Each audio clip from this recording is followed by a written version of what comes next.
मेरा नाम मोहम्मद सुल्तान है। शहर लाहौर के असीं रहने वाले हैं। इस वेले जिहड़े आवाम के अंदर गल चल रही है, जो ताबसरात आ रहे हैं वो ही ने जिहड़े पहलों तो फैसलिਆਂ ਨੂੰ दुरुस्त मन्निया गया। तो अज भी ये फैसला पहले फैसलिਆਂ की रोशनी ਨੂੰ मद्देनज़र रखते हुए जानो तो यह सच ही है, सही हकीकत है कि उत्थे अपनी बेबसी साबित नहीं कर सके, अपनी पाकदामनी साबित नहीं कर सके। तो फिर अगर अज फैसला अदालत का आया तो असीं इसनूं मानते हैं कि यह फैसला सही है। जे पहले फैसले सही ने तो यह भी फैसला बिल्कुल मनना चाहिए, यह ठीक है। अस्सलाम वालेकुम।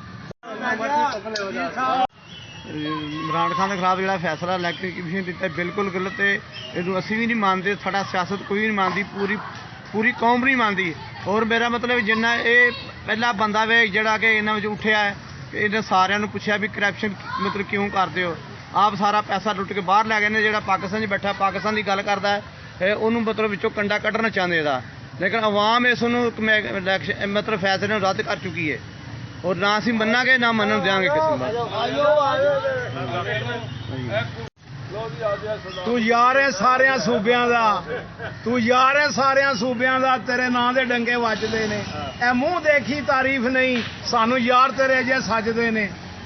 उदों भाजड़ पैंदी है गिदड़ां नूं जदों शहर मैदानी गजदे ने।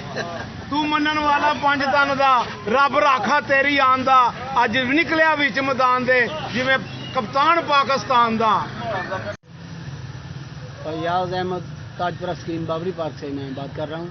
मैं ये मौजूदा सियासी सूरत हाल पर थोड़ा सा इज़हार ख्याल करना चाहूँगा।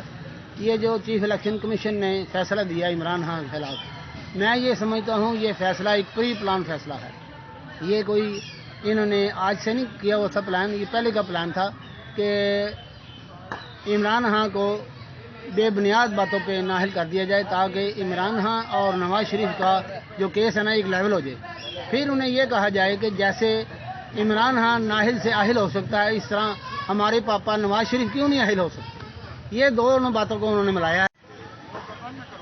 अपने होठ सिए है तुमने, अपने होठ सिए है तुमने, मेरी जुबान को मत रोको। तुमको अगर तौफीक नहीं है मुझको ही सच कहने दो, कहने दो, कहने दो, कहने दो। कहते साढ़े तेरह से इन्हें की किया, अवाम का की किया, की सोच दिया इन्हें बेड़ा गब किया मुल्क का। महंगाई कितने गई हुई है, महंगाई कम अज कम एक चले जाओ, गरीब आदमी सोचो आटा 130 रुपये मिलता पे आटा। पहले वो तो नून लीग, वो हुकूमत नून लीग की है, इमरान खान की तो नहीं है। भैया भाई इन्हें क्या किया इसने, ये 3.5 साल में इसने किया ना।